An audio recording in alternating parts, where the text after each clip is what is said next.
फिर 127 नंबर वचनों के कहे अनुसार इसमें लिखा है कि गांधी जी के अनशन की जो शर्तें थी उनमें पहली यह थी कि दिल्ली की मस्जिदों में रह रहे हिंदू शरणार्थियों को बाहर निकाला जाए।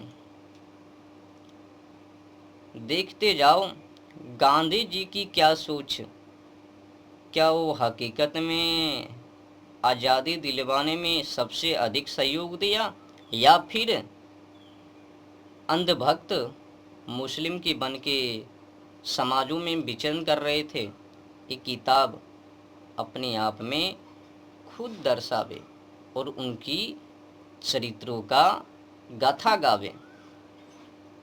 तो दिल्ली की मस्जिदों में रह रहे हिंदू शरणार्थियों को बाहर निकाला जाए और मस्जिदें मुसलमानों को सौंप दी जाए। गांधी जी ने अपनी शर्त सरकार और अन्य नेताओं को अनशन की धमकी देकर स्वीकार कराई। जिस दिन यह घटना हुई उस दिन मैं दिल्ली में था। मैंने देखा कि किस प्रकार गांधी जी की जिद को पूरा किया गया। वह शीत के दिन थे। गांधी जी ने अनशन खोला। उस दिन वर्षा हो रही थी। ऐसी असाधारण सर्दी और वर्षा में अच्छे स्थानों पर रहने वाले लोग भी कांप रहे थे।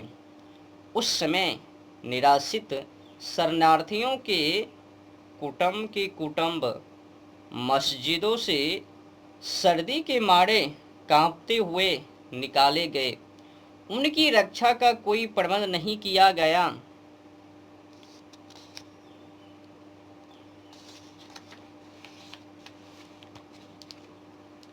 तो कुछ शरणार्थी जो कुटुंब और स्त्रियों सहित बिरला हाउस गए और उन्होंने नारे लगाए, गांधी जी हमें स्थान दो। पर गांधी जी क्यों कर सुनबे प्रजा की बात। उनको तो हर हमेशा मुस्लिम के ही अंधभक्त बनना। क्या आज़ादी, क्या गुलामी, हमें तो करना है नौटंकी नेताबाजी।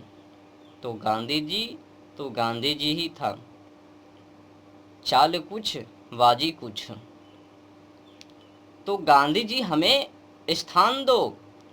उस भव्य भवन में रहने वाले गांधी जी तक उन निराश्रितों की आवाज़ नहीं पहुंच सकी। मैंने यह दृश्य अपनी आंखों से देखा जिसे देखकर कठोर से कठोर व्यक्ति का हृदय भी पिघल जाता। मेरे मस्तिष्क में इससे अनेक विचार आने लगे। मैंने सोचा कि क्या शरणार्थियों ने प्रसन्नता से इन मस्जिदों में डेरे डाले थे? नहीं, गांधी जी को भी उन स्थितियों का पूरा पता था जिससे बाध्य होकर उन्हें अपने घर छोड़कर इन मस्जिदों की शरण लेनी पड़ी। पाकिस्तान में एक भी मंदिर या गुरुद्वारा सुरक्षित नहीं रहा। शरणार्थियों ने अपनी आंखों से देखा कि किस प्रकार मुसलमानों ने केवल हिंदू और गुरुद्वारों को अपवित्र किया। जो हिंदू शरणार्थी दिल्ली शरण लेने के लिए आए थे उन्हें यहाँ कोई स्थान नहीं मिला।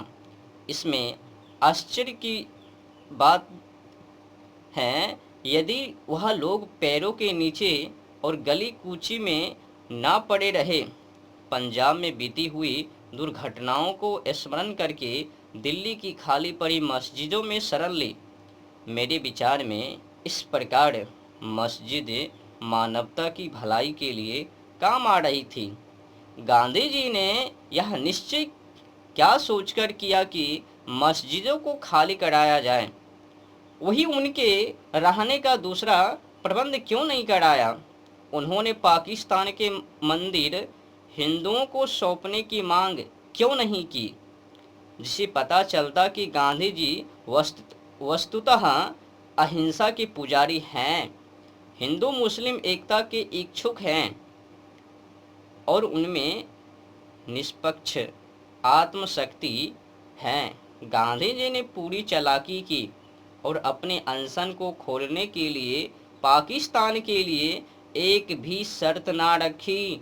यदि वे रखते तो संसार देखता कि गांधी जी अनशन करते हुए स्वर्ग सिधार जाते और पाकिस्तान के एक भी मुसलमान को लेश मात्र दुख न होता। उन्होंने अपने अनुभव से देख लिया था कि उनकी बढ़त का जिन्ना पर कोई प्रभाव नहीं पड़ता और लिंग उनकी आत्मशक्ति की परवाह नहीं करती। तो समझ लीजिए कि गांधी जी की मानसिकता किस हद तक। कई लोग तो बिना पढ़े लिखे भला बुरा बार बार नाथूराम गौडसे, ऐसा लगता है कि आज़ादी गांधी जी ने ही दिलवा दी। बिना हिस्ट्री पढ़े कुछ भी। क्या कहूँ, आज तो समस्या ही कुछ ऐसा है कि पागलों की दीवाना लोग हैं। पढ़ो, जानकारी लो। कुछ अगर अधिक समझ में ना आवे तो B.R. अम्बेडकर का एक बुक है, उस बुक का नाम है भारत पाकिस्तान विभाजन, जो कि B.R. अम्बेडकर ने खुद ही लिखा। उसमें भी नौटंकी गांधी जी को लेकर लिखा है कि गांधी जी हिंदू और मुस्लिम के नाम पर किस तरह से नौटंकी कर रहे हैं। उनको पता होने के बावजूद भी गांधी जी नौटंकी कर रहा था नेता के नाम पर। तो चलते हैं आगे। फिर 128 नंबर वचनों की लिखावट अनुसार इसमें लिखा है, अंत में यह कहना अनुचित न होगा कि गांधी जी के फूल भारत और विदेशों की बहुत सी नदियों में बहाए गए, परंतु यह अस्तित्व पाकिस्तान की सिंधु नदी में नहीं बहाई जा सकी। इस संबंध में पाकिस्तान में भारत के राजदूत श्रीयुक्त श्री प्रकाश जी का प्रयत्न निष्फल रहा। और फिर 129 नंबर वचनों के कहे अनुसार इसमें लिखा है कि अब 55 करोड़ रुपयों की बात लीजिए। उप प्रधानमंत्री का निवेदन देखिए।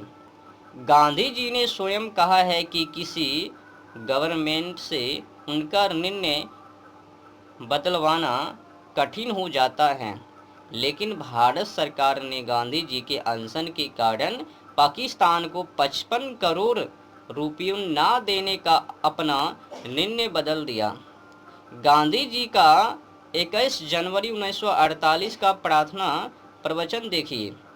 सरकार ने 55 करोड़ ना देने का निर्णय जनता के प्रतिनिधि होने के नाते किया था, लेकिन गांधी जी के अनशन ने इस निर्णय को बदल दिया।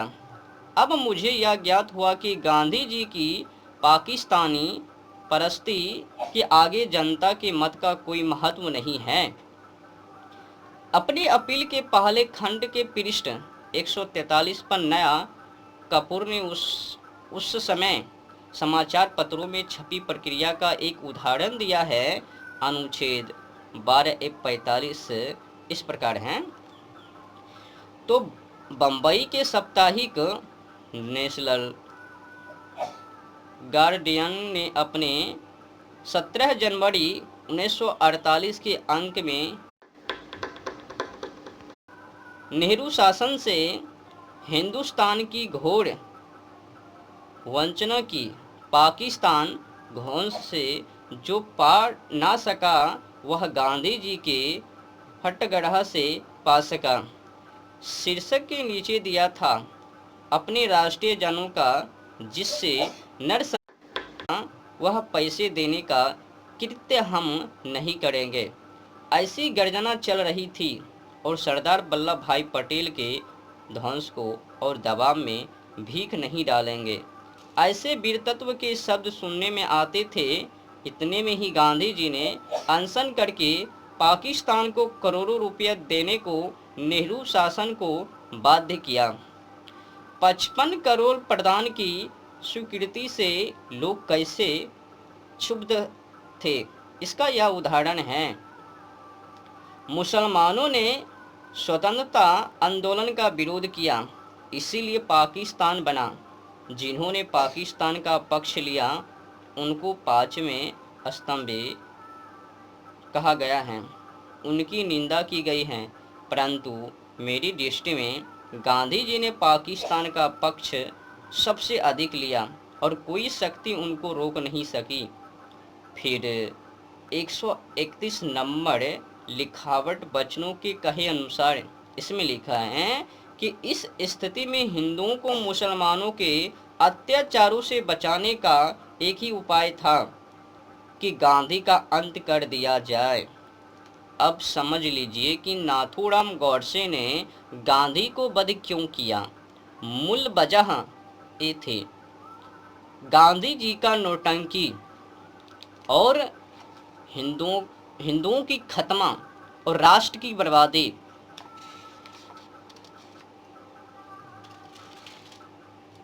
तो ये सब कृत्य नाथूराम गौडसे को बर्दाश्त नहीं, तो निर्णय लिया और प्रमाणित करके दिखा दिया।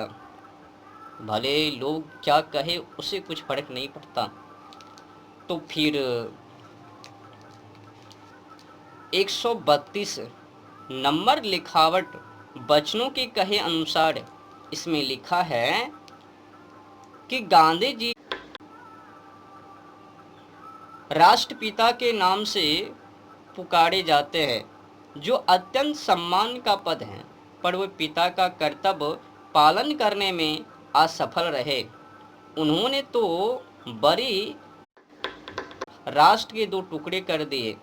यदि वे सच्ची आत्मा से पाकिस्तान का विरोध करते तो लिंग कभी भी इतनी सुदृढ़ता से यह मांग न रख पाती और अंग्रेज पूर्ण प्रयत्न करके भी इसे न बना पाते। देश की जनता पाकिस्तान बनाने की घोर विरोधी थी, पर गांधी जी ने जनता को धोखा दिया और मुसलमानों को पाकिस्तान का पिता सिद्ध किया है। इसीलिए मैंने भारत माता का एक पुत्र होने के नाते अपना कर्तव्य समझा कि ऐसी व्यक्ति का अंत कर दिया जाए, जिसको कहा जो जा रहा है राष्ट्रपिता, किंतु जिसने मातृभूमि का विभाजन करने में सर्वाधिक हाथ बटाया। तो हैदराबाद की समस्या का भी यही इतिहास है। फिर 133 नंबर लिखावट वचनों के कहे अनुसार इसमें लिखा है कि हैदराबाद की समस्या का भी यही इतिहास है। निजाम के मंत्रियों एवं राजकारों ने जो अत्याचार हिंदुओं पर किए उनका वर्णन करने की आवश्यकता नहीं है। वहाँ के प्रधानमंत्री लायक अली जनवरी 1948 के अंतिम सप्ताह में गांधी जी से मिले थे। शीघ्र ही पता लग गया कि गांधी जी का व्यवहार इस विषय में भी विचित्र है।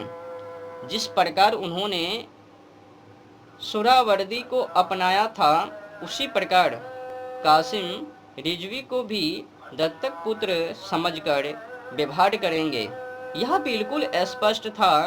जब तक गांधी जी जीवित थे तब तक सरकार हैदराबाद के विरुद्ध कुछ न कर सकी। यद्यपि वह पूर्ण अधिकार और शक्ति संपन्न थी। यदि गांधी जी के जीवन में ही भारत सरकार हैदराबाद में सेना या पुलिस की कोई कार्रवाई करने का निश्चय करती तो गांधी जी हिंदू मुस्लिम एकता के नाम पर सरकार को अपने निश्चय बदलने पर बाध्य कर देते। जिस प्रकार 55 करोड़ रुपया पाकिस्तान को न देने का निर्णय वापस लेना पड़ा था। जब गांधी जी अनशन उठान लेते तो उनको बचाने के लिए सरकार को उनकी इच्छा अनुसार चलना पड़ता। फिर 134 नंबर लिखावट वचनों के कहे अनुसार इसमें लिखा है कि गांधी जी के अहिंसा सिद्धांत के अनुसार हमें अत्याचार सहन करते जाना चाहिए और शस्त्र या शारीरिक शक्ति से प्रतिकार नहीं करना चाहिए। गांधी जी की अहिंसा उस सिंह की अहिंसा है जो उस समय अहिंसा का पुजारी हो जाता है जब वह सहस्त्रों गायों को खा पी कर थक जाता है। कानपुर में गणेश शंकर विद्यार्थी को मुसलमानों ने से मार दिया था। गांधी जी उनका उदाहरण देकर कहते थे कि इस प्रकार अहिंसा पर चलकर अपना बलिदान कर देना चाहिए। मेरा विश्वास है यह अहिंसा देश को नष्ट कर देगी और पाकिस्तान भारत पर आधिपत्य जमा लेगा। फिर 135 नंबर लिखावट के कहे अनुसार इसमें लिखा है, मुझे स्पष्ट दिखाई देता था कि यदि मैं गांधी जी का वध करूंगा तो मैं जड़ मूल से नष्ट कर दिया जाऊंगा। लोग मुझसे घृणा करेंगे।